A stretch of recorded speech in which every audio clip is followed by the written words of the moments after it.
Welcome to the new Overlords Podcast, where we talk about video game news and why the internet is wrong and what we've been playing. I'm Max, and with me is someone who is more lit than LitRPG, my co-host Sema. Hello there, Sema. I'm still reacting to what? The internet is wrong? Today's episode of The Internet is Wrong, you will hear in about 5 minutes. Yeah. Yes. Hello, and hello to you, Max. Hello. I am having a lot of fun catching up. It is January, and as we predicted, I think this year is going to be really focused on a lot of catch up on video games. I'm also catching up on a whole bunch of media, including some new stuff. I guess Percy Jackson is still is brand new, and it's coming out as we speak. New episode every Tuesday. But I'm catching up on things that I was watching on the treadmill last winter, and then I don't watch stuff on the treadmill. I don't watch a lot of things, even TV shows, during the days when I'm running outside. So I'm catching up on Rings of Power. I caught up on a whole bunch of movies. So I'm catching up on games and media. That's right now because it's negative degrees outside. So I will put some of those recommendations out. If you have recommendations for me of what I should be catching up on, let me know. We can also catch up on the news. Good news, everyone.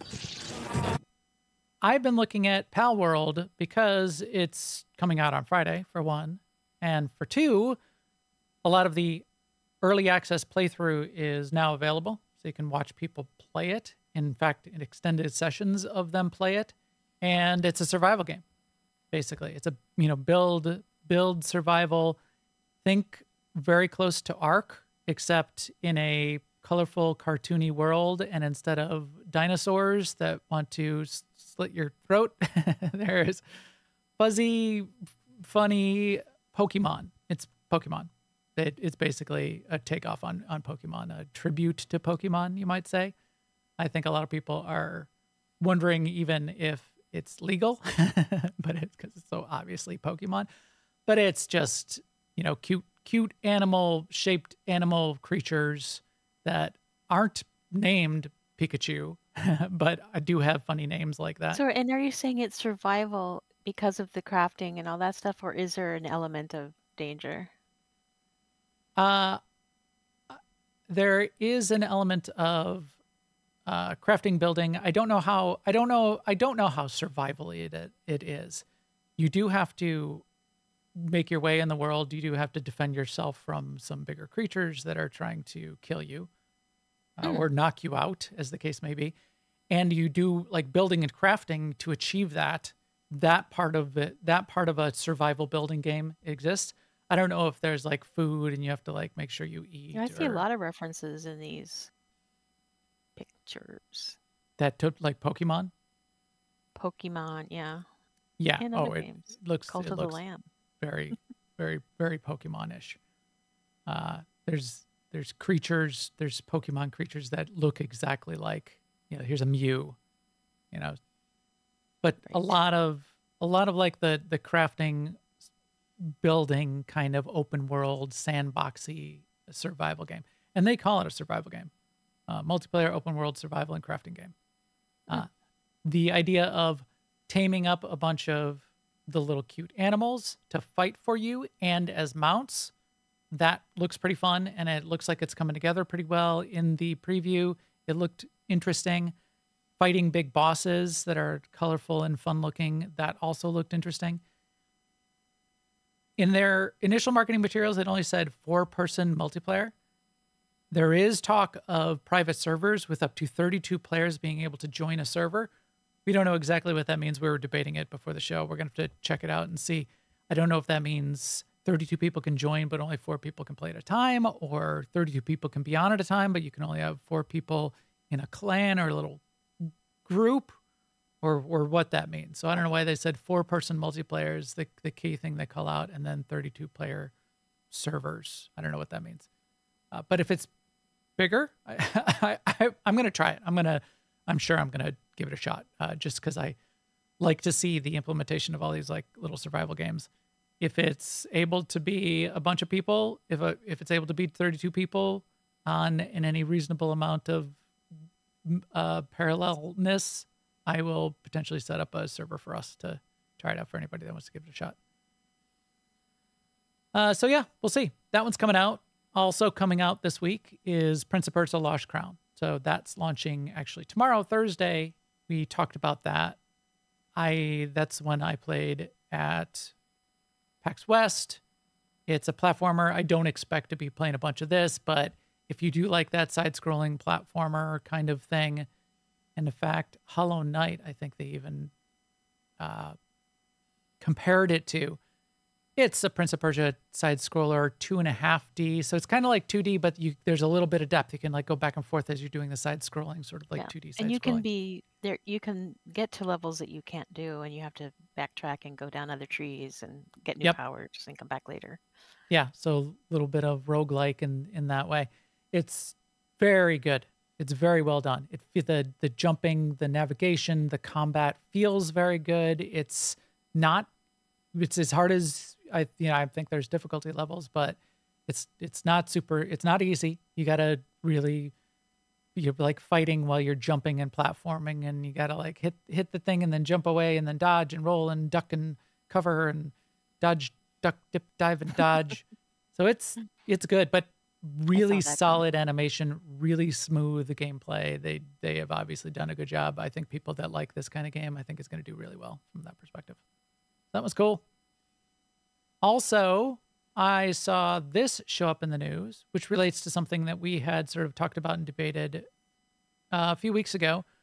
Rock Band 4. So Rock Band's been around since 2007. Rock Band 4 has been around since 2007. That was the last edition that they made of the game. But then since then, they have been creating DLC. They've been creating song packs and a bunch of that kind of stuff for Rock Band 4. Rock Band 4 DLC is going to be ending.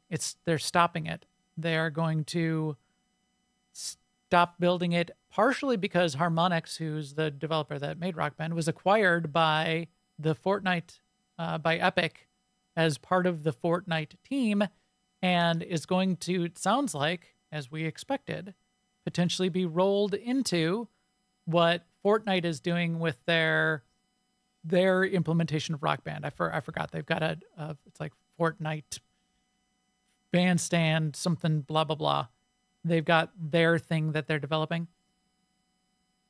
This could mean that we get almost basically a Rock Band 5 as part of that Fortnite implementation, and potentially new hardware. Who knows?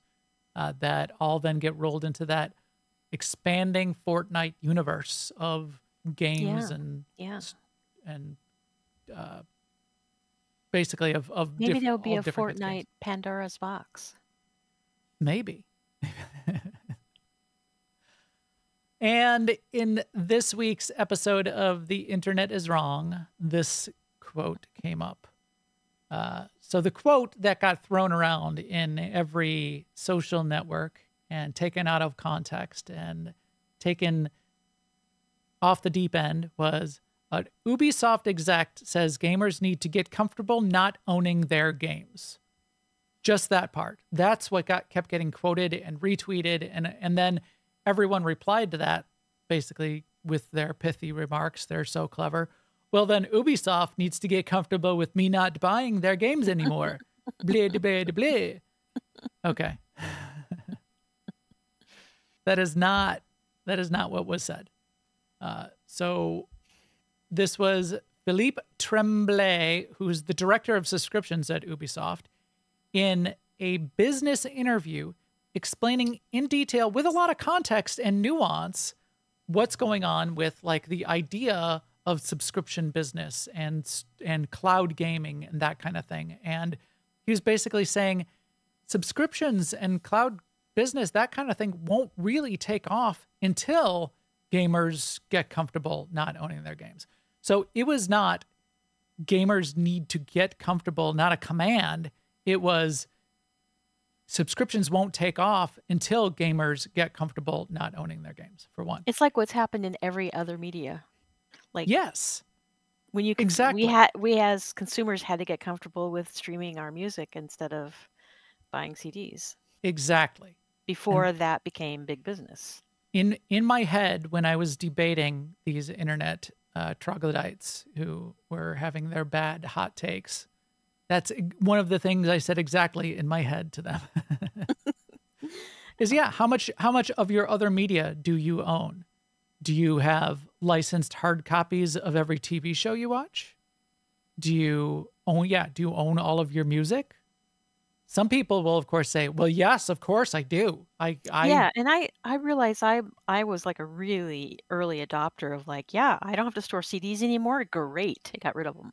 right. But I know a lot of people keep their CDs because, what if they need them? Or a compromise, they keep like their most precious or hard to replace ones. Because like not everything ever made on a CD And that's perfectly made fine. it into the cloud. Yeah. However, It if is. you look at the way the world actually consumes music these days, 99% Yeah. is not owned. Everyone has gotten comfortable not owning their music and not owning their TV show and not owning their movies, for one. For two, I mean, actually TV shows, that's an early version of it. right. And no, I mean, people never owned the TV shows. You Yeah. just turned on the TV and you watched. Yeah, if you had to And pay then, $60 for Gunsmoke before you could watch it, right. you'd Never own would have it. happened. But At some point, you could start owning your TV media, your TV show media, and you might have bought the entire collection of Seinfeld or whatever the case may be. And maybe you continue to do that. You buy physical media for your favorite TV shows, but hardly anyone does. However, it's not all the way there yet in games, especially not for gamers. And all of the people replying to all of these threads were gamers. And nobody hates games more than gamers, which makes it strange that they want to actually own physical copies of all these games that they hate. But but until there's broad the broad adoption across the gamers and game players to be happy with just subscribing to a service and playing a bunch of games, until there's broad adoption of that as a mindset, subscription services won't really take off in a big way. However, some niches of the intersphere, the gaming world, that is happening, like things like Game Pass.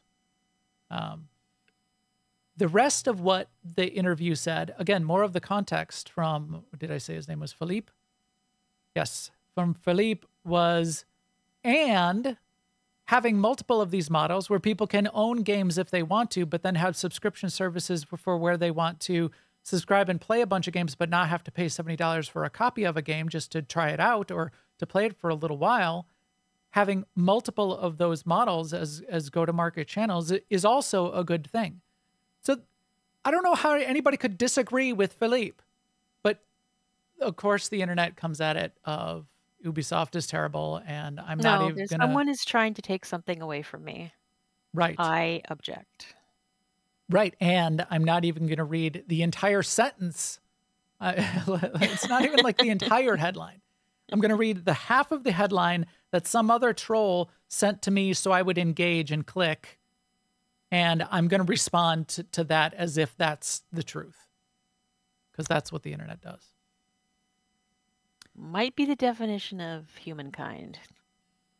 Yeah, maybe. So are you, I mean, the other uncomfortable truth is you don't actually even own the physical copies that you think that you own either. Yes, I'm quite aware of that because I've been an Audible user since Audible started up, and I have books in my library that I can no longer access. And those are Audible. ones that you bought that were in their library. Mm-hmm. Yeah, those are the ones I bought. And I also have movies that I bought digitally from Amazon that I can no longer view. And that's terrible, and that shouldn't happen, and that is a flaw in the system. Yeah, but I mean, they do say if we lose the rights, we can't provide it anymore. You Yep. you do have the hmm option of downloading everything that you own so that you can Right. have it. And But and but then even in that case, I was alluding to the fact that legally you are licensed to be able to use that. You do not own the content. oh, I see. So like You're making a fine if you point, but I have went the right to the physical gross DVD point. of Footloose, as Stask says, that he will always have his copy of Footloose because it's Kevin Bacon. And also, it's a rom-com, so If kind you of have the Stask's physical thing. copy and you think you own it, you actually don't. You are licensed to be able to use that for personal use. Anyway, I have Game Pass. I think it is an interesting concept. Oh, the other twist on this that, again, we don't need to go too deep. We don't have to spend all night on this. The idea of live service games, this already exists. And I don't know why people, especially since there's so many live service games, that people, quote unquote, aren't comfortable. I mean, let's look on C results. This is the IGN article. Are you comfortable not owning your video games? See results. 74% no, I always buy my games on a disc. They're lying. They Well, are I lying. mean, it's 7,000 voters. That's an I know. impossibly small, I know. it's the people who, yeah. But even of those 7,000, they're lying because they're playing games like Destiny and Fortnite.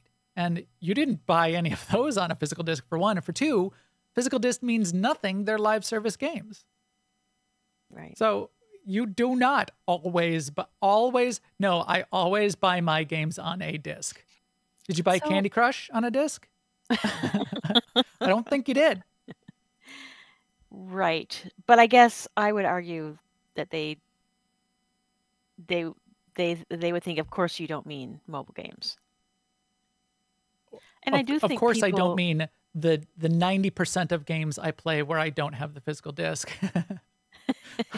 Well, I meant always. By always, I meant the one physical copy collector's edition I buy per year. well, the thing's kind of funny about it to me is like even the games that are available, that do have a disc available, they would be like the 10-year-old version of that game, and you would still have to download. Right. And nobody, even when current- the physical editions are available, 1% of buyers buy it that way these days.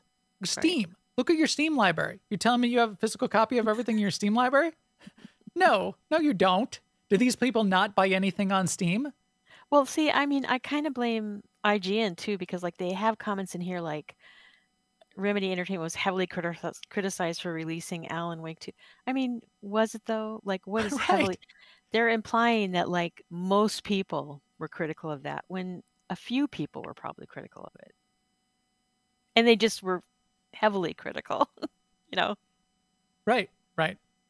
I mean- get that there are flaws in these models in Tassar. And so you've got the comments about the backlash. It's understandable.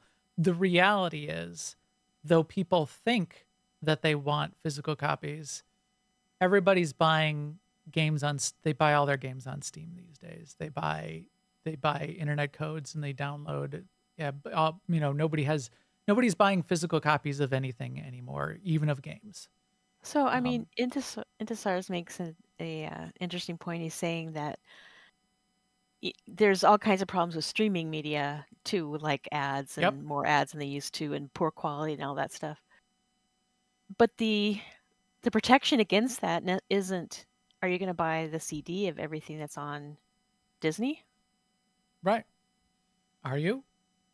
I'm not. Yeah. I don't like that they're adding ads to Disney, and I also got the email that they're going to add ads. That's like saying do to Prime Video, which Right. And I'm happy about that.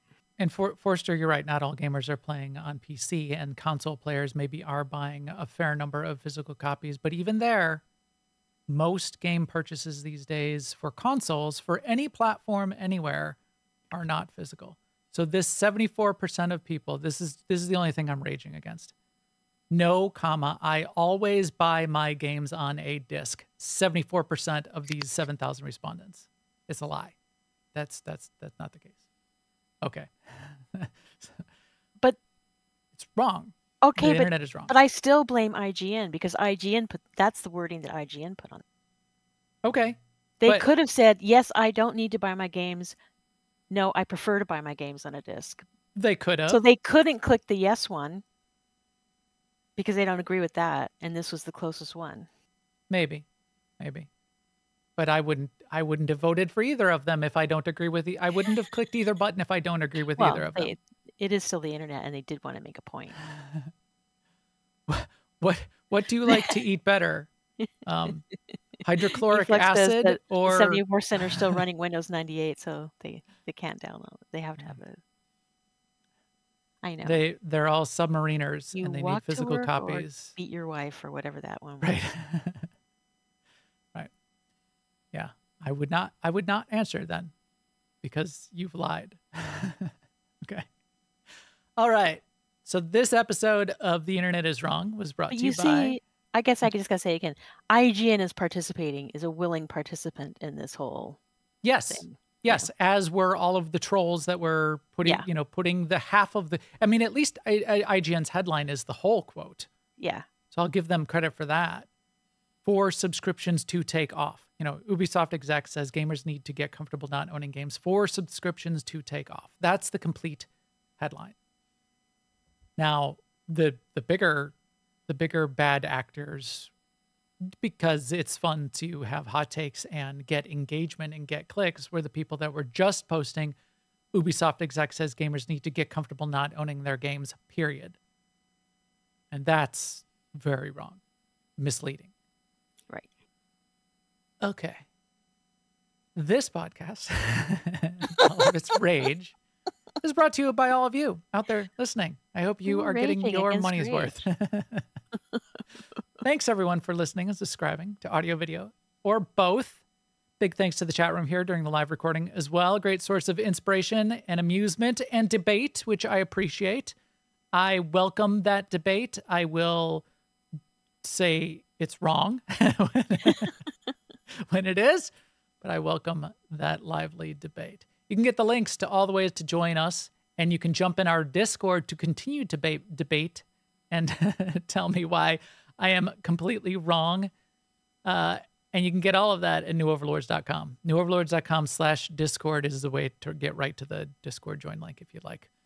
This podcast is also brought to you by LA Yak2Esk. That's the big family-friendly gaming community where Sema and I play.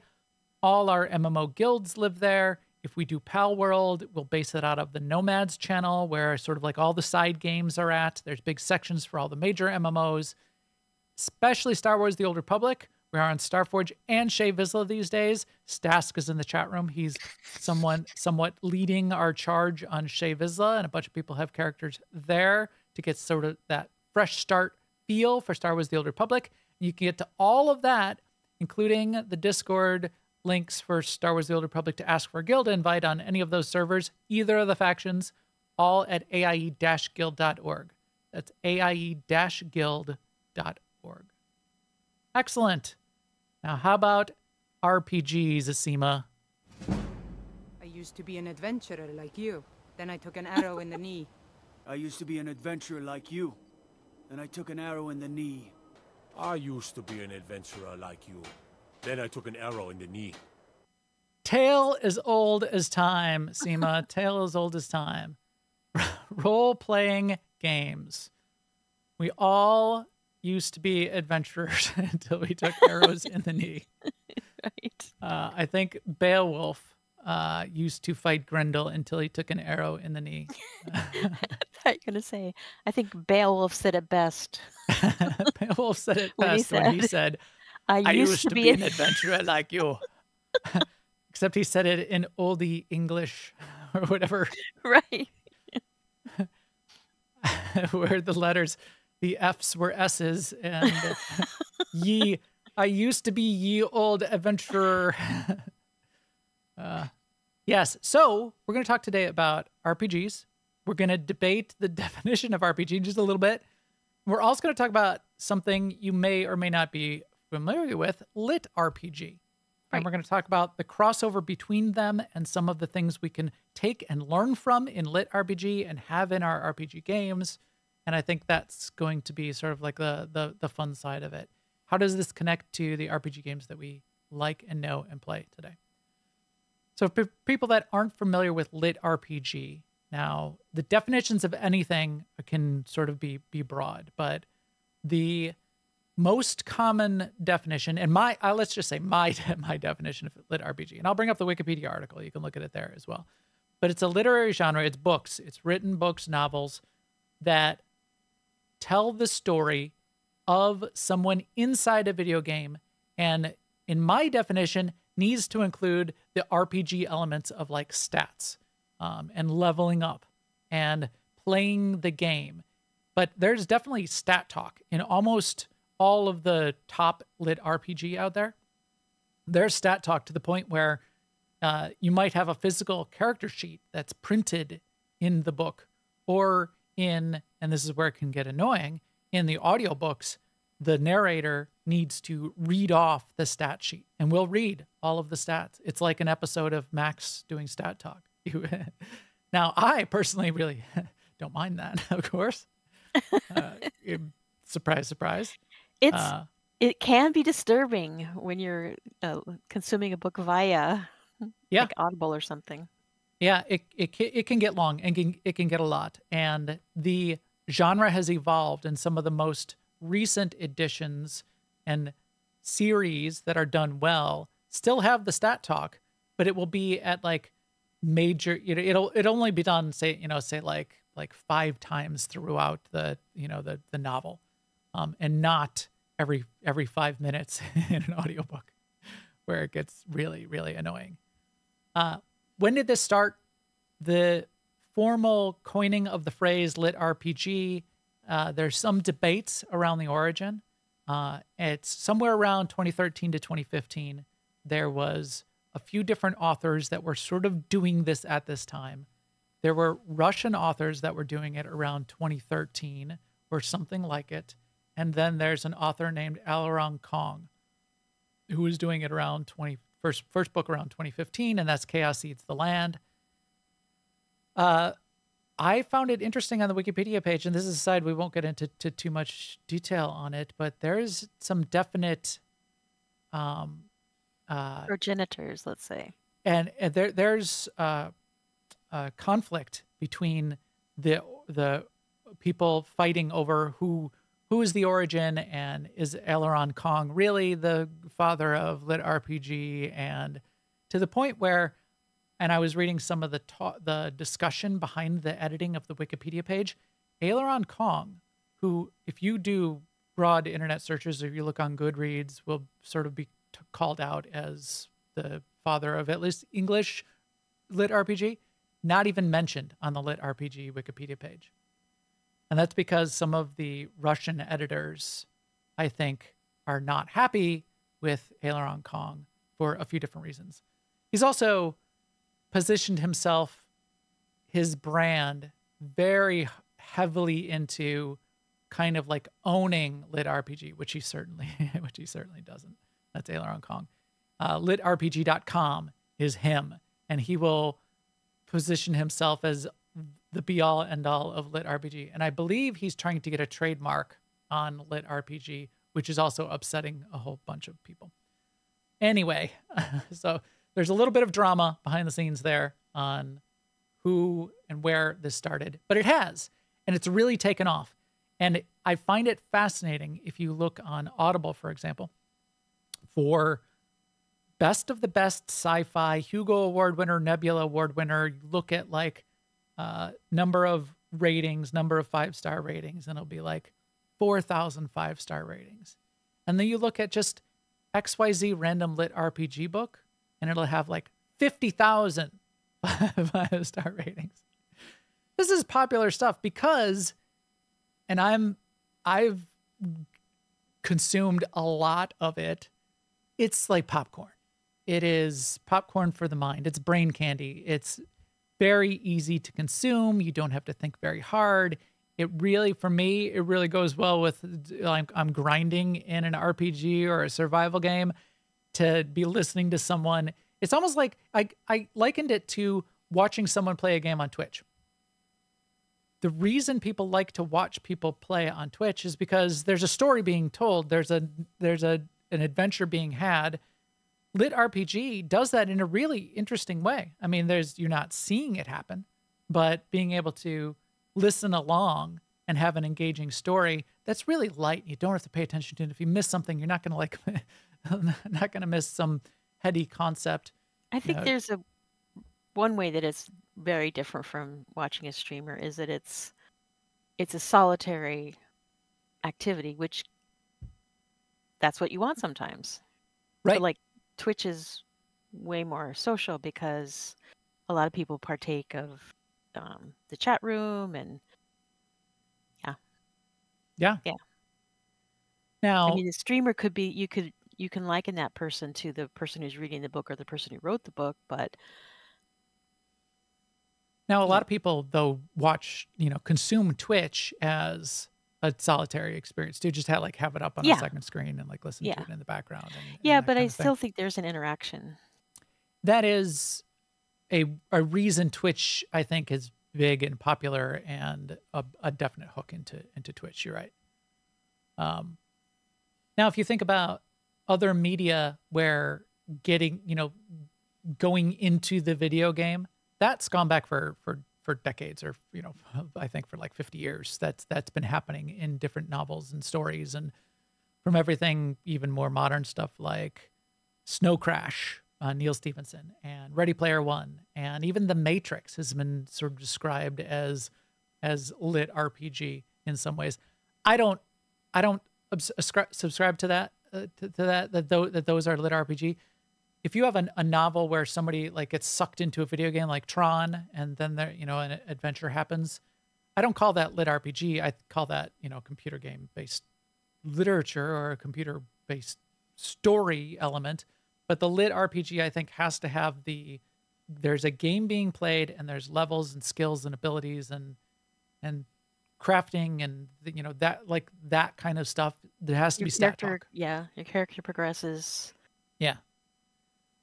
So you start out fighting rats, and then you're fighting eagles, then you're fighting lions. And it can get broad, and there can be variations on that, but really. But with any genre, if you start nibbling away at the edges of it, you can make anything into any genre. Yes. Because we'll talk about RPG games in a second. Then it really gets I know. I'm anxious about it already. But yeah, so there is a lot in these books that I like about, and that I think then is where it's fun to talk about parallels to and inspiration for RPG games, where there's NPCs and there's skills and abilities and there's like crafting and adventure and there's dungeons and bosses and a game world of different kinds, and the main character has an impact on the game world. I think what you're proposing is that even though lit RPG, the books take their inspiration from games, there's something that games could take from the books. Yes. So I think that is where things get really interesting. So that we'll get into that in a second. But I did want to mention a few of the lit RPG series that I have personal experience with, to a greater or lesser degree. A few of them I have listened through the whole series. I went in my Audible library, and it was many more than I had remembered. So it's a lot. So Chaos Seeds the Land. I think there's like 8 books for Aileron Kong's Chaos Seeds the Land. That I did go through. Definitely was an early entry, and it's a little rough around the edges because it was an early entry. So some of the newer series I think are a little bit better at smoothing out some of the stat talk, for one, and for two, of building more of a story and a world around the RPG, lit RPG part of it. There is no sort of like story outside of, I think like page 1 of Chaos Seeds the Land is something happened and now you woke up and you're the main characters in a video game. I don't know. if they're alive or dead or where they came from, or it's like, and that doesn't matter. So then it's just the adventure from there. But very extensive in the explaining the basically the game system, the worlds, and the adventure, and the main character sort of like growing and getting friends and gaining power and sort of achieving what they need to achieve. A couple others of my favorite, probably my favorite of the series is Luke Chemelenko, I believe, is it? No, Awaken Online isn't Luke, is it? Awaken Online. So Awaken Online is Travis Bagwell. Luke Chemelenko does Ascend Online, which is similar, but Awaken Online by Travis Bagwell, that is my favorite of the LitRPG series for a few different reasons. One, it's well done. It's a good story. It's easy to listen to. The main character that starts out, you do get a world outside the game world. And you do get this idea that things going on. So that in this instance of it, the game is a game, and you put on a headset, and it's super immersive, like it takes over your brain. So you're like fully immersed, and you feel pain and everything when you're inside of the game. And in fact, you could get like it makes you smarter. It helps embed memory into your brain, and so there's aspects of that. But a game company creates the game, creates these headsets that get sent out, people join and play the game, and then that there's stuff going on outside with who the game company is, who the founders were, there's sort of like drama and conflict outside, and the main character of the first book, and there's other main characters that come along, Jason, he does things in the game and then ends up becoming basically a streamer and funds his lifestyle by becoming one of the main one of the top streamers, and also in some ways a top main character, one of the 7 avatars of this game that helps sort of drive the story as well. So I like this sort of the sci-fi aspect. So you can have a complete fantasy game in world, but I still get my sci-fi fix because there's the technology of the headsets, and there's an AI that runs the world, and there's the game company and what they're doing and how their servers work and the networking. And so you're sort of like getting that aspects of it as well that I really enjoy. The other reason I really enjoy this and is Jason is a fine character. He's like a 19, 20-year-old.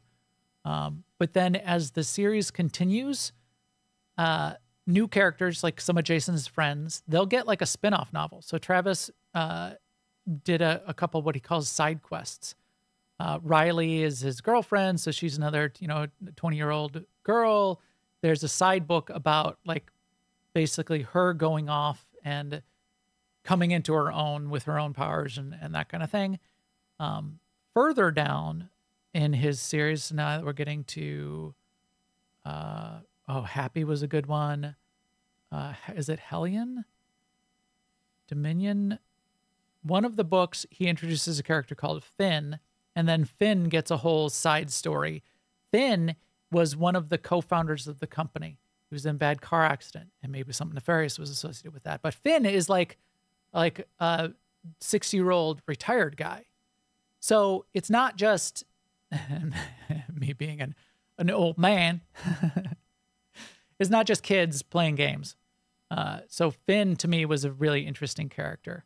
Happy is another character who's a college junior or a college senior football player who gets cancer. And his entry into the game and what that does with his real life versus his game life versus his outlook on his future was a really interesting story. So Finn's story, Happy's story, and then they all sort of like come back in and get warped back into the main story arc. Here Ember and Flame and Inferno. Would you say this series would be a good like entry into LitRPG if you hadn't read any in the past? I think it'd be fine, especially the first book. The first book, you'll get into it, and then if yeah, I think this is a perfect example of lit RPG as well. It doesn't stray outside the boundaries very much. You're not going to like read it and not get a good sense of what true lit RPG is. It's true lit RPG. In fact, in some ways, I think it's better lit RPG because it has that aspects of the world makes sense, and it makes the in-game world make sense, the game makes sense, and the out-of-game world makes sense. Whereas a couple others of the series, so Ascend Online is also a relatively near future Earth, kind of dystopic a little bit. Game gets created. You can rent out these pods that allow you to insert yourself into the game for like 14 days at a time. Few friends. I think there's only 4 books in that series, but I really liked that series, and it did some interesting things with the game mechanics too that make that a good one. But there are other ones like He Who Fights with Monsters. That's by an Australian author. That one is something happens and the person gets ripped out of our reality and reformed in a different parallel reality. That's not necessarily outside the bounds, and maybe there's a way for him to come back, and maybe that's his journey. But you're like ripped out of the world, so it doesn't interact with the real world, at least in the in the first half of the series. It doesn't interact with the real world as much, so you'll get a different take. So you're ripped out to another world, but the other world is a game. Yeah, well, it's not. It's a reality that is his experience of this different reality is implemented through game mechanics. And there's in-game reasons for that. Basically, as his consciousness and self was ripped across these realities, it used that kind of knowledge to be able to explain his operation in this new reality, because there are power structures and skills and abilities that people gain in this new world. For him, it feels like levels and skill points. Anyway, Dungeon Crawler Carl. I only did like 1 or 2 books out of that series. It's a highly regarded series. A lot of people love that series. Dungeon Crawler Carl leans very heavily into the comedy. And for me, that takes me out of it a little bit. This is a post-apocalypse, and a bunch of lit RPG are this way, where the Earth gets destroyed. And in the Earth being destroyed, either people get uploaded into a game for some reason, or in this case, the whole Earth gets like decimated. So only 10% of the population remains. No, actually opposite of decimated. Like right. 90 or 95% of the population of the Earth gets destroyed, and then all of the surface buildings of the Earth all get disintegrated and reassembled into a multi-level dungeon of like 20 levels or something down into the crust of the Earth. And you're basically then the Earth gets transformed into Earth's entry into the galactic universe through an intergalactic game show. And for some reason, the intergalactic multi-dimensional community is very fine with new planets like destroying 90% of their population, and this is just the way things work. So Carl gets, and then in order to make the game show interesting, there's like levels and people get abilities, and sponsors, almost like Hunger Games style sponsors, can like give rewards and powers and gear to the dungeon crawlers who are trying to save humanity kind of thing. But it leans so heavily into the like absurd funniness that he only wears boxer shorts throughout at least the first couple books, because the game creators thought it was funny. And anytime he said, "I wish I had some pants," they made sure he didn't get pants. Ha ha ha. And he does it. He has to smash things with his bare feet, and they never give him boots. So, but he's leveling up his feet, his kicking and squishing ability really high. And there's a cat, and the cat gets intelligence for whatever reason, then becomes a character. And the cat's a character. Cat just, is always messing things up for Carl. It's just a little too silly in some ways, but people say as the series goes on, it's really, really good and really engaging, and the humor is good. So we'll see. Maybe I'll try to get back into it. I find for me in general, humor in science fiction and fantasy, it's a very special book indeed where the humor doesn't kind of fall flat for me. Right. It needs to be really clever for me to be able to want to put up with it for long periods of time. I'm fine with absurdity, here and there. You don't have to be smart to laugh at a fart joke, but you'd be dumb not to. Yeah. But, so somebody like Terry Pratchett, it's filled with clever comedy. Right. But And it's super plenty of clever and heart as smart. well. Yeah, right. With a message. And it's satire.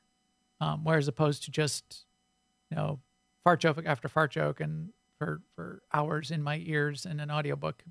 It's okay. I also did a bunch of Primal Hunter. I did Viridian Gate Online. I think I did all of Viridian Gate Online. Are you showing these on the screen? Because we just see still Awaken No, Online. I'm not showing all of them. Okay, that's fine. I'm just reading off the last couple ones. You can edit that part out then. Viridian Gate Online is another one of those. There's a giant meteor heading towards Earth. Jeff Bezos' character creates servers underground and the technology to upload humanity's intelligence and brains into those servers to basically save at least an online digital version of humanity. And then the surface of the Earth gets wiped out. You go through what's happening with sort of like politically, there's like, there's basically drug cartel leaders that were helping Jeff Bezos fund Jeff Bezos to get these servers done. And he gives them like a whole bunch of levels and like control over a town or whatever. And then the main character needs to like fight against that and things like that. And so there's like some of that like kind of politics and human bad guys that you're fighting against. And then at the very end of the series, I think he leaves it open for a next series in some interesting ways. But interesting arc, interesting series. Yeah, and then there's tons and tons of other ones too. So yeah, that's LitRPG. That's the way these kind of things work. Now, good LitRPG will have a consistent game world and a consistent set of rules. You can talk about, in fantasy novels, hard magic systems versus soft magic systems. Soft magic systems, and this is a very loose definition, again, it's things just sort of happen. A hard magic system will have many more rules associated with it. It costs this much mana to cast this kind of spell, or I need to have these regents when I cast this thing. And it's very consistent in that way. Gandalf's abilities were very soft magic. It was like, if he needed something to happen, a thing would happen. Whereas Brandon Sanderson likes to write hard magic systems. It's this and this and this, and here are the rules, and these are the 3 steps, and this is the bounds. LitRPG, I think, it's much more hard magic to make it work well, because you're defining game system, and it has to be consistent. But it can be much more flexible than a game. So if we think about our game abilities and our classes in World of Warcraft or any of those kinds of games, a lot of those you can definitely be you in the game world, you need to really be focused on what works for a game, and especially for a multiplayer game, you have to have a lot of boundaries. Otherwise, you sort of like break the game. In a LitRPG book, especially when you have a main character that's obviously overpowered and the quote unquote main character, you don't have to necessarily be constrained by that. You can step outside the bounds. When some of the authors step too far out of the bounds and like invent some weird overpowered ability, sometimes they'll write it like, but due to this thing, it can only be done once. Or they'll like, and he cast the amazing, wipe the city clean of all evil, and then like forgets about that ability and never casts it again. So you got to watch out for that in the LitRPG books. But I do like this idea of exploring interesting new abilities and classes and systems and leveling up systems, and how we could bring some of that into MMOs. How many games have you played, Sema, where in order to like that like there aren't any defined classes. You just like do a thing. If you want to be good at swords, you just swing a sword. And you just hit things with a sword. You don't have to like go No. train your sword Yeah. class. Most of the games I've played, there was a defined class. Ultima Online used to sort of be this way. And even when it was like limited skill points, you would lose skill points in one thing to gain skill points in another thing is the way some of these games work. But if you wanted to be good at magic, then you just cast a lot of magic spells and you would be good at magic. That's the way a bunch of the LitRPG tends to seem to work, but not always. Some of it is some of it is very explicit. They'll like level up and be given a choice of 4 different abilities and they have to pick one. And that's always interesting because you can then, as you're listening and kind of like playing along in your head, as you might be doing with a Twitch streamer, deciding which ability they should pick and which one you would pick and that kind of thing. But yeah, it's a lot more like of flexibility and hybrid classes that you can explore in literature because you don't have to worry about breaking things. There's other kind of systems. There's a lot of NPCs and companions in these books too. And a lot of them are like AI to the point of AGI, artificial general intelligence, and even exploring that concept of how real is this entity. If yes, they're digital, but if they're an AGI, if they're a full entity. Awaken Online, for example, has one of the side characters have a romantic relationship with one of the NPCs. And, it's a little lightly explores, like, what does that mean? Is that real? What's going on there? But if it's a full AGI, fully conscious being, how is that different than a human mind in the game world? I don't know. But that led me to think about companions in video games. And I know we get a lot of good companion systems that are evolving to be better and better. I haven't done it too much. How are the companions in WoW these days? So, I mean, just listening to you talk about this, even like watching a movie or reading a book, you can fall in love with a character. So first of all, I don't think it has to be an AGI in any way for that to work. In terms of like companions in Star Wars: The Old Republic, I only really did a couple of romances, and they were not satisfying for me because they're very brief. So it's not really, there's not a lot of why would I be in love with this person? I just am. Right. And now we kiss. Right. And go to black. Yeah. And then if some other character comes along like Lana Beniko that you like better, well then, Mako gets kicked to the corner with no repercussions. And like, don't get me wrong, I like a good romance, or any kind of story could have a romantic element, and if it's good, I would like that. I guess for me would be that the characters know something about each other and they're attracted to each other because of those reasons. One of the things that I think LitRPG does in an interesting way is develop some of those kind of relationships much better because you can like even start getting into the motivations of the NPC. But then... And it's a lot easier to write that than it is to program it. Right. Right. However, if they could start programming these kinds of things, what happens with a lot of them is because of the actions of the main character, it sort of like elevates some of these NPCs to become like part of the main character's team or to become in their own right somewhat of a main character. That I think could be interesting if like your companion, if you could like designate a main companion and you could like level that companion up to a much more degree than just like influence level 50 in SWTOR or whatever in Star Wars, to the point where they could like almost like have a life outside of being your companion in a game. I think that could be interesting. The more AI that we get that allows companions to have their own motivations, I think would potentially make this possible in the future. And then a corollary to that, a flip side to that, which I think is pretty interesting to think about, and Ascend Online did a really fun take on this, is the idea of a nemesis. Now, the Nemesis and the quote-unquote Nemesis system is a specific a patented game system that was done by a company called Monolith. So Monolith made the Mordor games, the Middle-earth, Shadow of Mordor, and a couple other games back to 10 years ago, 8 years ago now. When did they do Shadow of Mordor?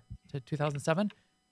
They did this system where as you fought enemies, what would happen is those enemies, as you reacted to them or as you were defeated by them, they would have basically a decision tree behind them that would change their behavior in the future. And the next time you encountered that enemy, and this was like orcs, you know, the orcs.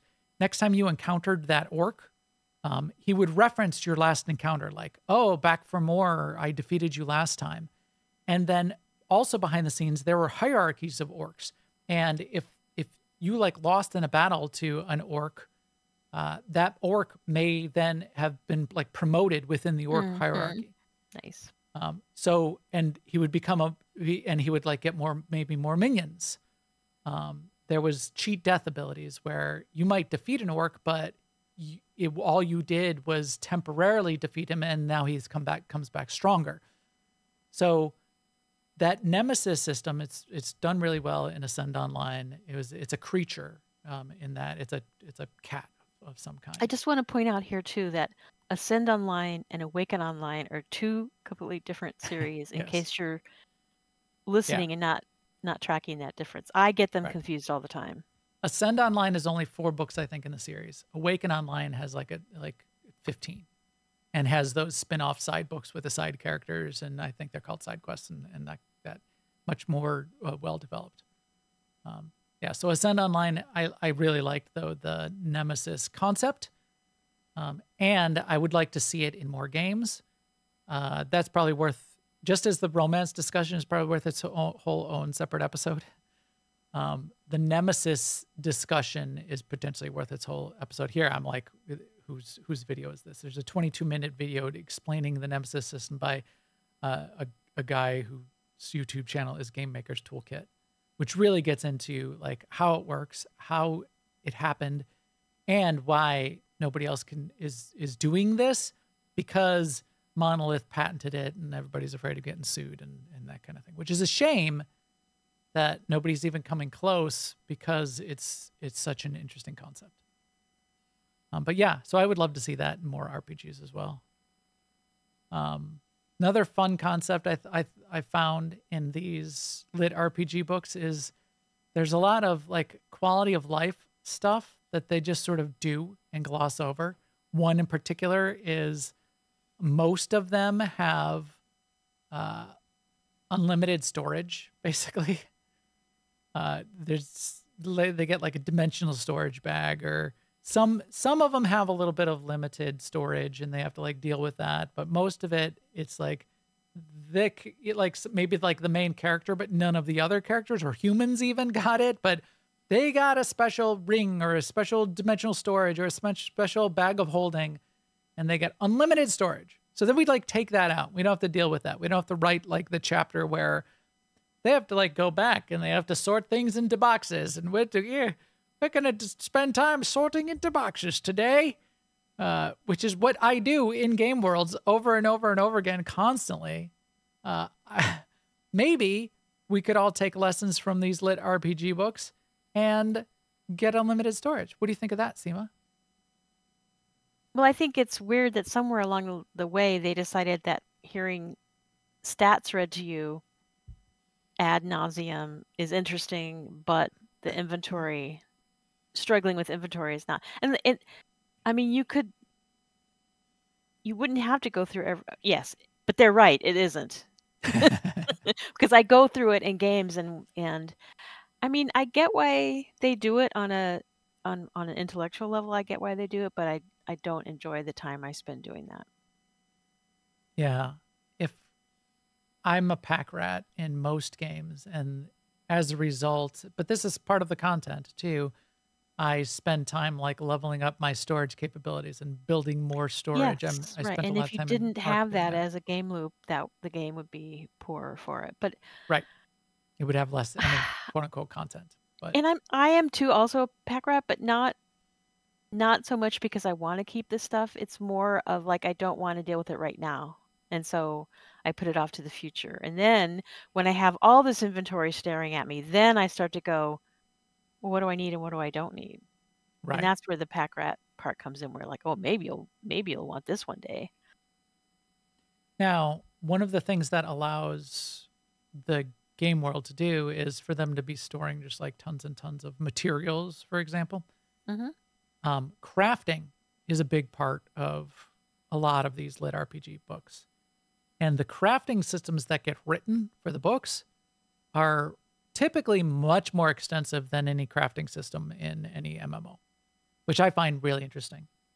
I think the idea of crafting and where you could go with crafting, I think we could learn a lot from these lit RPG books, to the point of the building of the forge and the leveling up of the forge and getting the core to make the epic forge. There's some of that. Like Arc has some of that. I'm about to kill a big boss that'll allow me to create like the ascended tech elemental forge. But then the tiers of crafting and the people that really love crafting be able to like spend time gaining knowledge in game. And it's like some characters in these game worlds only craft. And they become like the blacksmith, and there's like depth in that story of what that blacksmith goes through and does with interesting materials. And because they have unlimited storage, it's also like everything they fight, you have like the scale of every beast, then like the hide of every beast and the blood of every beast. And then you can like mix and match, and new things can be discovered all the time, where trying to program all of that infinite complexity into a crafting system with infinite discoverability would be very, very difficult. But would be cool, wouldn't it? Yes. So I mean, I think a lot of games try to make crafting engaging and fail. right. And a big problem I have with a lot of the crafting systems in even a lot of the major MMOs is then maybe they start to do something interesting and then they break it. And they do they feel like they have to do something different, or they think it's too complex. All right. I feel like I should just elaborate what I meant. It's like by fail, I mean, they try to make it more engaging, but they make it more tedious, or they make it impossible, like for your play style or something. And you were showing in the background there, Dragonflight, a particular X pack of WoW. And for that, they made crafting so layered and so complicated that a lot of people just opted out of crafting. Yeah. Granted, a lot of people just really leaned into it. And I think in the end, or maybe all the way through it, they enjoyed it. But I was one of the ones that just like, no, yeah. When they start tying a lot of non-crafting activity into crafting, I think it does start to break it down. When WoW started making it so you had to like complete the hardest raids in order to get some of the crafting materials to make the best stuff, that's when I started to drift away from crafting in WoW. I used to have a max level crafter of every profession back in the early days, and then as soon as you have to be doing the raids, well, then I'm not going to be raiding on every single character and every single profession. I mean, and I would like, I liked it when you could have a raft of crafters back at town and they didn't have to level. Right. They were just your they could be level 1. Crafted, and you played the game on your main or maybe a couple of mains. Right. And the lit RPG books tend to do that quite a bit. You can have like, especially in the ones that are like post-apocalyptic, all of humanity gets transferred into this game. Well, some people don't want to be like the fighter and go out there and like fight. That's crazy. I mean, you can have like the thrill seekers and the adventurers are going to go like, hunt and things like that. But a bunch of people will like be in town and be traders and crafters and never leave town and never fight monsters. not going to fight monsters if I'm an actual human and this is my life now. So that providing that path, I think, is really, really difficult, but I think possible. Oh, yeah, I think it's definitely difficult Yeah. because every game struggles with it that has crafting. That leads into another sort of aspect that's sort of tied to that of crafting and then like building the forge and the blacksmith and that kind of thing.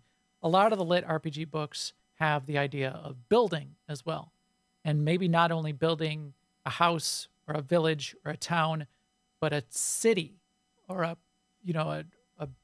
giant fortress that, fortress and city and townspeople that you lord over, and the main character gets thrust in the position of leadership ultimately. That I think is really difficult to do in a game. There are games out there that sound like they might be attempting it. Ashes of Creation sounds like they might be drifting in that direction. I don't think they're going to be able to get there. But because the way it works in the lit RPG books is it's like the main character, or in Awaken Online, there's like 7 quote unquote avatars, and each of the avatars is like the lord of a city, and they represent each of the elements and blah, blah, blah, blah. And they're each humans in the world that play the game, and they stream and that kind of thing. And they start to get to know each other outside the world and interact because they're fighting against the company for various reasons too. But there's 7.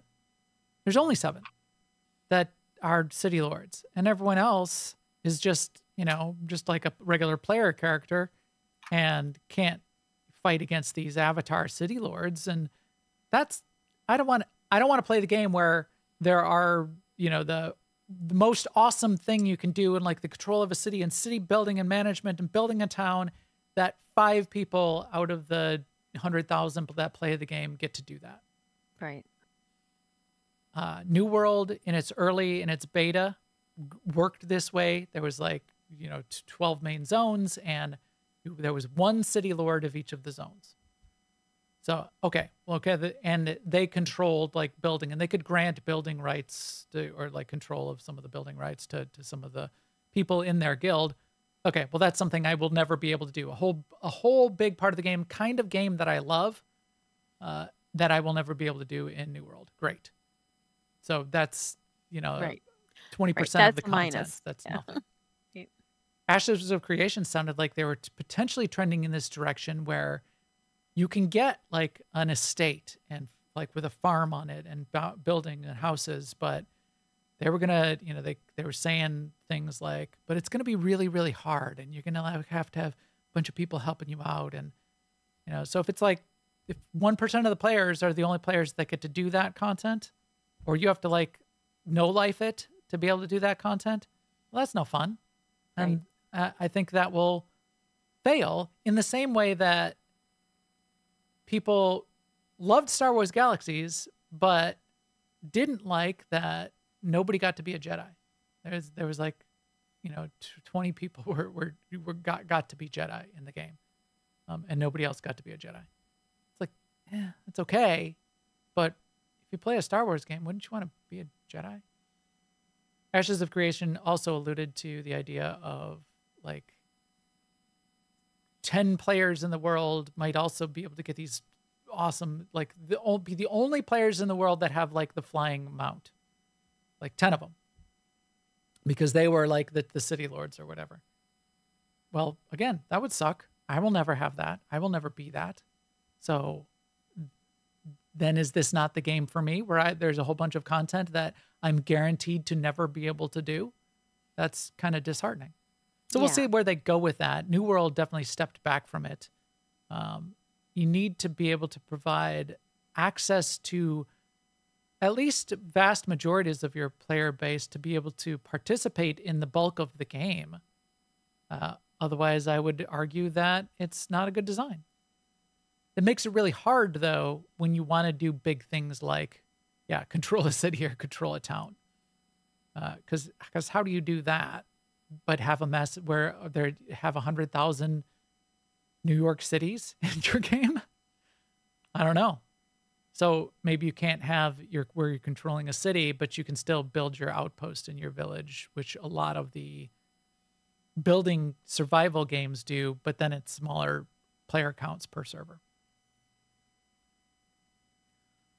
And then the final thing that I thought was interesting that I think we could potentially be exploring in video games is this idea of a lot of the LitRPG have gods, which are characters, and not just characters in the narrative. So you mentioned in the pre-show of World of Warcraft has gods that are part of the story, but in the LitRPG, the gods are either like AI or a special player character that's had something done to them, or they've ascended in some way, and they take active part either as a partner protagonist guide to the main character, or in many cases as an antagonist.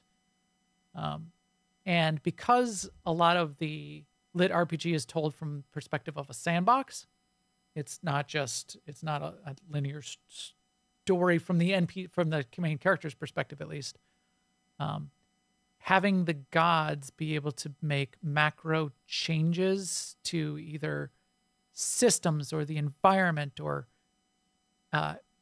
create events like natural disasters, or drop a giant dragon on a city, that I think is an interesting concept. And it reminds me of, and did you play WoW in beta, Sema? No. So there were a couple instances in WoW, especially towards the end of beta, where GMs got into the game and had 100 Onyxia level chickens who they invaded and raided Stormwind. I have played in games where GMs did stuff like that. Or they dropped Ragnaros into Orgrimmar. That was really exciting at the time. Yeah. Because players would flock to it because it was something unique. It was GM controlled, which is very difficult to do, and it doesn't scale for a game company. No. But it was very fun with advanced AI systems. Maybe we can trend towards this in some more interesting ways. Or if some game company does want to sort of be ambitious with GMs that are able to do these kinds of things in interesting ways, I would love to see that kind of system in more MMOs. Yeah, it kind of borders on the same kind of problem you were talking about, though, where for some people that would mean a segment of the game is unavailable to them. And I think that's how it would come across to some people if you don't happen to be playing at the time when it happens. Right, true. I think then it would have to be often enough or maybe even scheduled, telegraphed. Oh, it's Tuesday night, something's going to happen. We don't know what, but around 8 p.m., the war drums are sounding outside the walls of Stormwind. I think that's how we end up with events in Retail WoW every 4 hours. Yeah, and the invasions and things like that. But they seem so vanilla after you've done them once, I guess. But the first time you do it, though. I agree, but I was just addressing the timing aspect of it. Because I used to play a game where the GMs would come and play characters in the game, like merchants and stuff, and sell special goods. And it did generate a lot of excitement, but also bad feelings.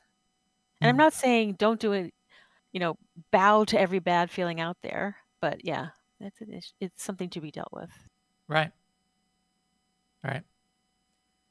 A lot of, coming back to that point, there's a lot you can do in a LitRPG book that you can't do in a game because of the downsides, because of either the complexity or because of how it would unbalance the game, how it wouldn't be fair, or how it wouldn't really work with large numbers of players.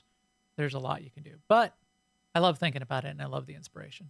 And when I listen to LitRPG book, to sort of bring this to a close, when I listen to LitRPG, I do think through a lot of that in my head of, wouldn't it be cool if we had this in Star Wars: The Old Republic? Or, wow, what if I could do this in World of Warcraft? And It reminds me of like when I was a kid reading A Wrinkle in Time, wishing that I could Tesser. yeah, right. Or just basically just go play in the world that the authors created. Yeah. Just straight up make this again. Right. So Yeah. many I of would the, have totally gone to Middle Earth if that option were presented to me. yeah. Although there's not all who lived through those times, Sema, experienced it in positive true. ways.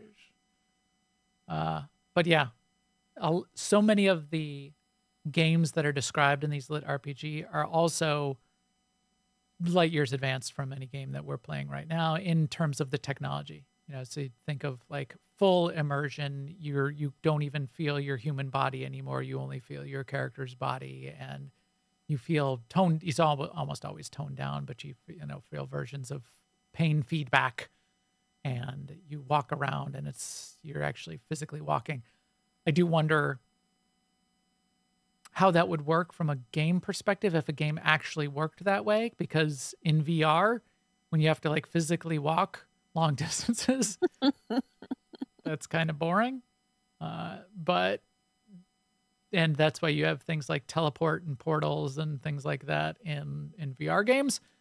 But it's super immersive. Put on the, plug into your spinal cord and be teleported into your favorite game world and live there for a little while.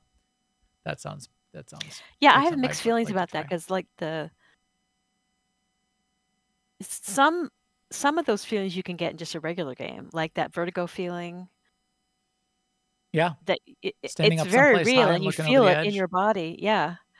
I don't know that I want to feel, getting gutted. Pain.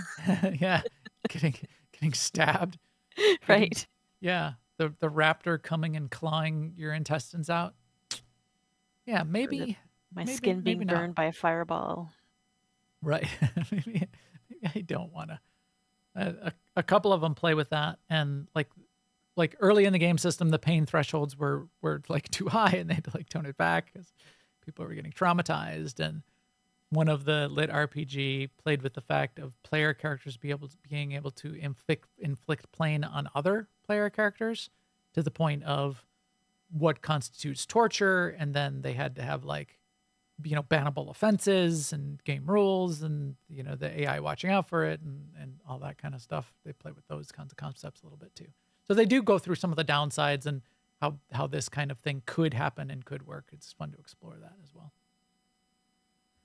So yeah, real fun. The series, Forster kind of asked what would be the gateway drug book into lit RPG. Well, if you want to start at the beginning, you could go with Chaos Seeds the Land. It's not my favorite of the lit RPG, but you could start there and sort of get a place that it kicked off, which is still fine. It still holds up as lit RPG because lit RPG isn't Hugo Award-winning science fiction. It's not Neil Stephenson. If Neil Stephenson wrote lit RPG, which he nearly gets close to in a couple of his books, it maybe become interesting. Maybe it would be elevated to that level of Hugo Award. I feel like even if he did, it would still be fairly genre bending. Yeah. Reamd it edges into that direction. Yeah. Snow Crash and Diamond Age edge into that direction from Neil Stephenson. But yeah, Chaos Seeds, my favorite series is Wake On Online. And then if you want some of the fun ones, Dungeon Crawler Carl. It was very well liked by a lot of people, as much lighter and funnier, although terrible things are happening. I mean, it's like billions of people are being murdered across the world, but that Carl, he's got to squish those bugs with his feet because it's got no other weapon right now. Because more squishing those things. What is his reward out of this gold treasure chest that he got? It's a pedicure kit. Now it levels up his foot abilities, but he's wanted a pair of boots. But now he's not going to get that because the game show controllers think it's funnier this way. But yeah, plenty of them are interesting out there. If you find an interesting one out there that you think I should check out, let me know, because I'm always in the market for. And it's true, he is. I am. I've got Audible credits to burn. I just finished an Awaken Online, the most recent in the series, the last in the series of Awaken Online, just like a week ago. I'm probably going to do an Adrian Tchaikovsky novel next, who is a brilliant science fiction fantasy author with more headier concepts than video game levels and stat talk. But I do love the stat talk too. So let me know what I should get into next. All right, Sema, why don't we wrap it up with a little bit of... It looks like meat's back on our menu, boys. No way, God. Finally. I kind of like the magical bread. Mine's not too different than past weeks, but I'll show you a little something when we get to it of what I've been doing in ARC in particular. But how you been? What you been playing? What's going on, We Sema? have big news. Our raid team in WoW Classic, which is Wrath WoW Classic, we did beat the Lich King last week. That is amazing. I know. It was You very know, amazing. I got that- very emotional about it. Well, yeah. Especially the cutscene that you see after that story. And for you don't know, if you don't know, the story has to do with like a great personal sacrifice by one of the characters. That story from the beginning has always gotten me. But then doing that, we actually did the fight. I think we wiped on that fight maybe in the mid-20s of times, which isn't like the worst progression ever, but it was a long one for us as a team. Sure. And it was really fun. I thought we were going to I mean, it seemed to me like you guys were only working on that fight for a couple of weeks, so it seemed short. I to thought me, we were but- jinxed because our raid leader was going around telling everyone that it was, barring anything bad happening, it was going to be this week. I'm like, no, don't you know? You're not supposed to say that. You just gave it a mouth. Right. And then we wiped once or twice in Cindy, which is a fight that we were no longer having trouble with. Previous fight, no longer having trouble with. But it was due to I made a couple of really egregious mistakes, and it was just. Yeah, I mean that it's like, happens. okay, with I hope progression. this 2 isn't. steps forward, 1 step back. I hope this isn't the. Yes, right. It's very normal the 3 steps forward, 2 steps back. Do really well one week, and then it takes you 3 weeks to get back to that point. Yeah. But that is not how it went for us. And I know I said this before, is partially because of how our raid leader calls the fight. He's very, he's narrating the fight quite a bit. He doesn't. I've had raid leaders before that call the fight or that can teach you the fight, but then they stop calling certain aspects of it when they feel the team is familiar. Yeah. But I don't think that works as well as they think it does. Right. Because it's would still you turn off deadly boss mods? Yeah, right. After And you've downed the people are boss still once or twice? all throughout the fight. You're paying attention to, 3 or 4 things, or maybe more. That's your behavior, your action trigger. Is the call outs. Right. And then when people don't do it, you didn't get cleansed. I can't remember the last time I walked into an orb, and then I heard him say, watch the orbs, and I was an inch from an orb. Right. And I was like, that's information I could have used 10 seconds ago. Well, no, I mean, I was able to avoid it, but Right. At that moment, I personally wasn't thinking about the orb. So that's a big plus. Of course, now, and we need to kill him a few more times because not everybody was there. And everybody's got to get his horse, right? Yeah, no, we're not. I don't see that happening. Or his sword, or it is the horse, but it's a very rare drop. I don't even know if it does drop on. We're 10 man, right? I don't even know in those days if it did drop, but it's so rare. It's it's not happening. So we are looking for things to do in the interim between now and Cataclysm to sort of keep it interesting for people. We'll see how that goes. So that's in that game. That's also kind of why I'm leveling my druid, which I mentioned last week. And I'm glad that I have the opportunity to level her as and when I feel like it, as opposed to like we need her in 2 weeks. Yeah. I have until June next year, basically. Right. Which is good because I'm really, really been playing a lot of Star Wars: The Old Republic lately too. I'm really kind of in love with what my characters are doing right now on Shea Vizsla, which is basically a lot of stuff we were talking about tonight with LitRPG, which is crafting, getting the skills up for crafting, farming for crafting, and Yeah, and starting leveling. from scratch on a new server when you don't have all those mats banked to just Yeah, blast and through the early levels. I know it's kind of like maybe the wrong attitude about it, but I've decided that if I feel like skipping content, I'm going to do the skip. Yeah. Spacebar, you And mean? I mean, my first idea was like I was going to play through all the content, right? Like it's a new server, going to do everything. I just skipped on my first character. I skipped over Kopfi. I skipped over Oh, yeah. 3 or 4 X packs to get to the end because I wanted to do some crafting and I wanted to get those mats, and so that was how I wanted to Right. play. And I finally realized, well, wait a minute.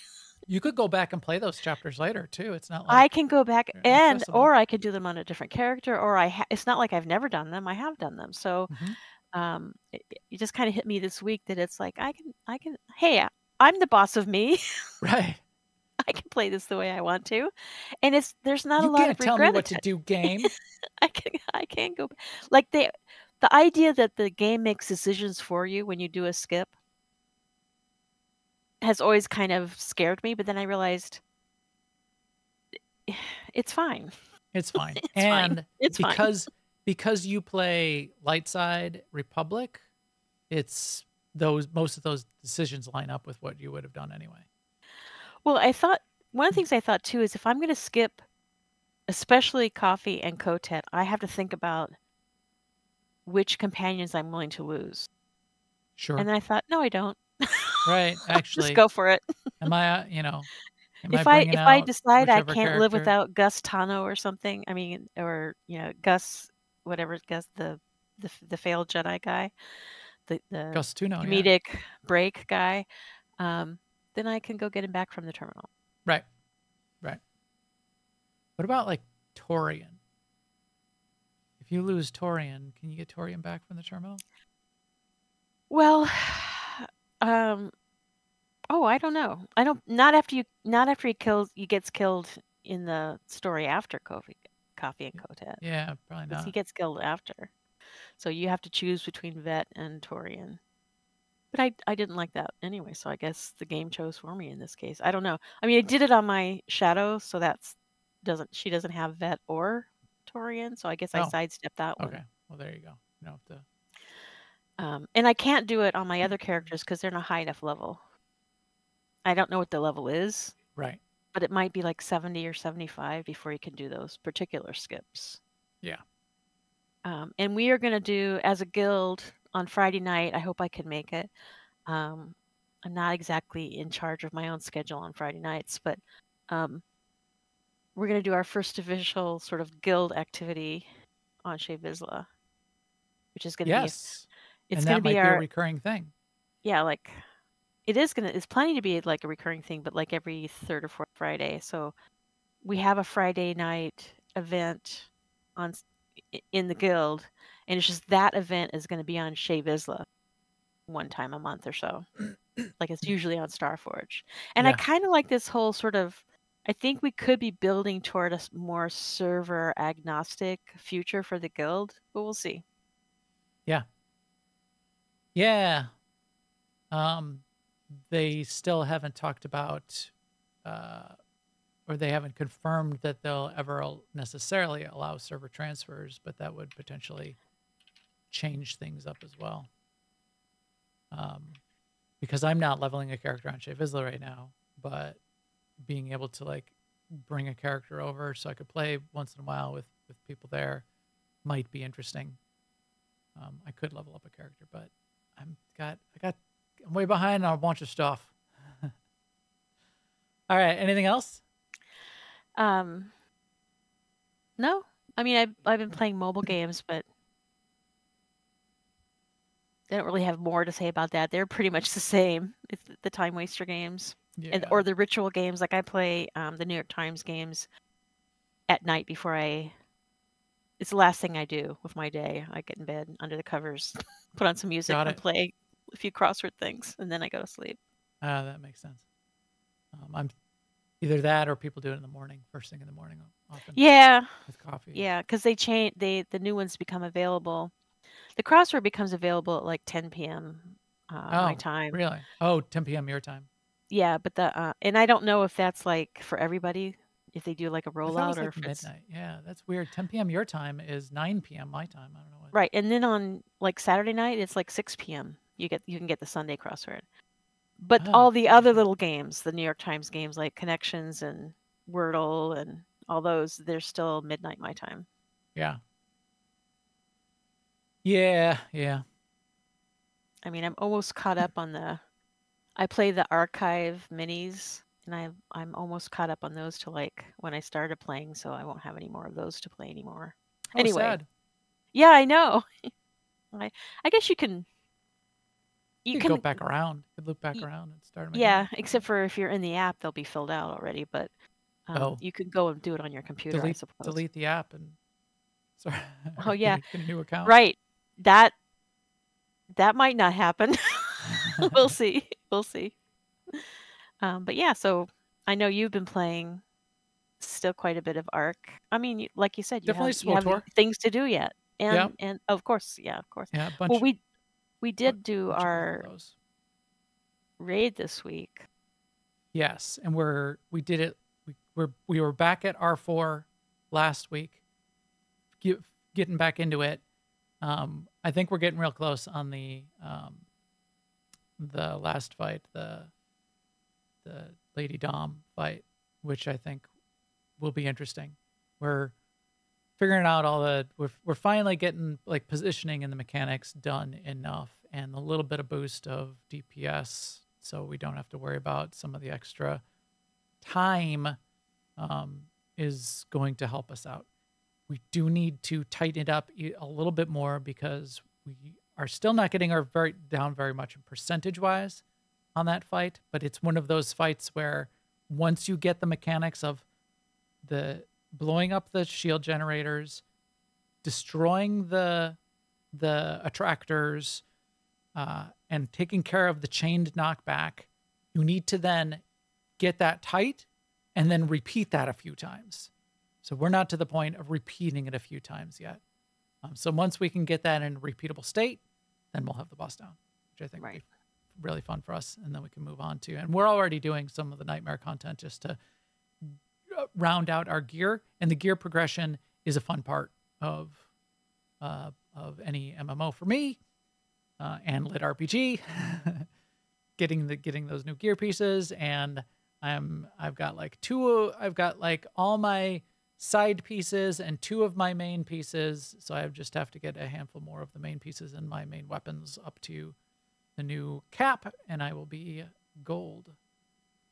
But yeah, I've also been doing Ark Survival Ascended. So this is the remaster version. So the way progression sort of works in the end game, it's open sandbox, and you're just like finding more and more dinos and things like that. But there are 3 major guardian bosses, and then once you kill those guardian bosses, you get an artifact from each of them, and it will allow you then to enter the final arena, which is the Overseer fight. And then when you kill the Overseer, then your character, and there's a tiny bit of a story element, your character ascends.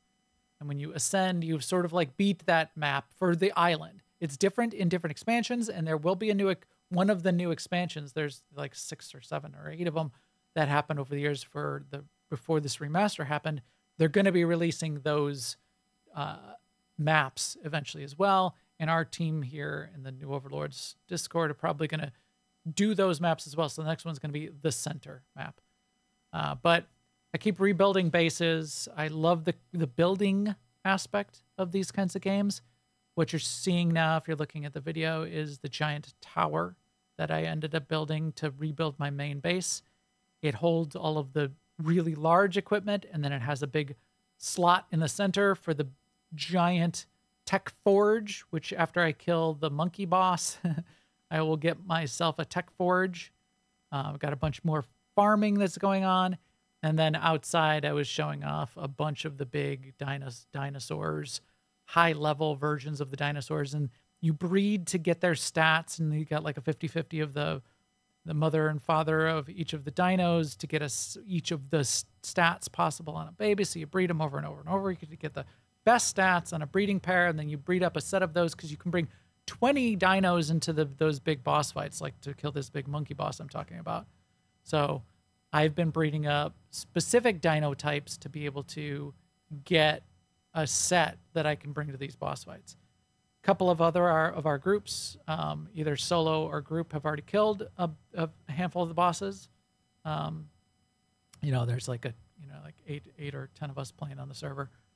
There's a family that plays together, and then a couple of the players, like Nepthan, has done solo a bunch of the boss fights. So I'm almost there. I'm almost up to the boss fights. I want to get through that because then I can move on and be doing other things. Maybe then I'll get my character spun up on Shea Vizsla. But yeah, it's been interesting. The depth of the systems, of the crafting, the breeding, getting up to the point where you're using the things that you're breeding. It's not so much like you're crafting the gear, but you're breeding these dinos, and those are your weapons. That's the really interesting twist on this game that I find fascinating. So yeah, it's been fun. Otherwise, yeah, Star Wars: The Old Republic. I can't wait till tomorrow when we get back into R4. That will be interesting, and our group is still doing good. I know it can be frustrating for some people when you haven't finished an operation which you feel like you should have finished by now, but we keep getting further and further. I like the progress. I like the feel of the progress. Things are making sense to me now. We're all understanding the complete fight of every fight in that place now, and I think that's knowing is half the battle, Sema.